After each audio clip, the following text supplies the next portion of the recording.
அதிசயங்கள் செய்கிறவர் நம் அருகில் இருக்கிறார்.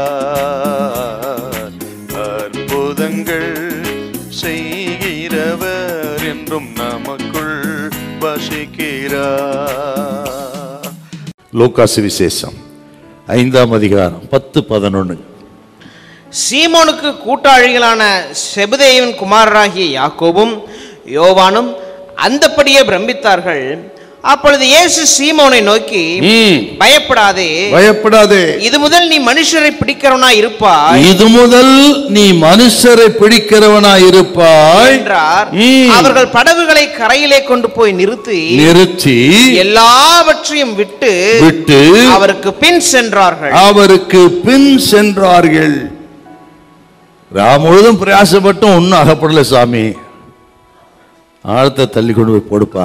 வேலைய போட்டா ஒன்னில்லாத இடத்துல, வெறுமையான இடத்துல 2 படகு அமிழ்ந்து போகத்தக்கத திரளான மீனுங்க கொடுத்துட்டாரா. என்ன சந்தோஷம்!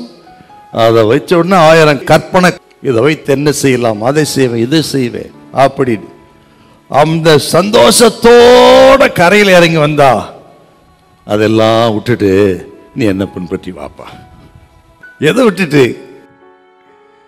உன் கற்பனை இதை வைத்து அதை வைத்து அதெல்லாம் செய்வேன்னு அதை விட்டுட்டு என்ன பின்பற்றி வா.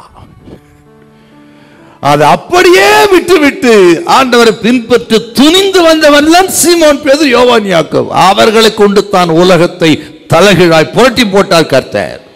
பாத்தீங்களா? ஆண்டவரே, இப்போத்தானே நான் எல்லாத்தையும் சம்பாத்தியம் பண்ணி இவ்வளோ நாள் கஷ்டப்பட்டு இருந்தேன். நான் இப்போதான் கொஞ்சம் நான் பார்த்துருக்கிறேன், இதை விட்டுட்டு வரணுமா? ஆனா பேதுரு அப்படி சொல்லல. அவர்களை விட்டு பின் சென்றார்கள். ஒண்ணு இல்லாத வந்துடலாம் சார். நம்ம ஒண்ணு இல்லாம வெறுமையா இருக்கும்போது வானா வந்துடலாம்.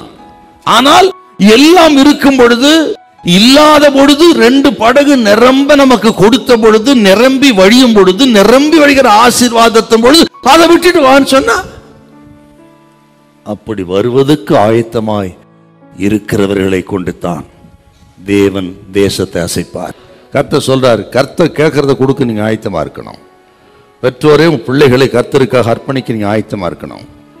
முடிநேர ஊழியத்துக்கு என்று அழைப்பார் என்றால் லெப்ட் ரைட் பார்க்காம, லாப நஷ்டம் பார்க்காம, அப்படியே 100% கீழ்ப்படினோம். அப்படி எதை கேட்டாலும் கொடுப்பதற்கு ஆவிக்குரிய காரணம் எதுவா இருக்கட்டும், உங்களுக்கு தெரியும் கர்த்தர் எதை கேட்கிறார், எதை கேட்பார். அப்படி எதை கேட்டாலும் அதை கொடுப்பதற்கு நீங்க ஆயத்தமா இருந்து விட்டால் உங்களை ஆசீர்வதிக்கிற ஆசீர்வாதம் ஊருக்கே தெரியும். ஹல்லேலூயா, ஹல்லேலூயா.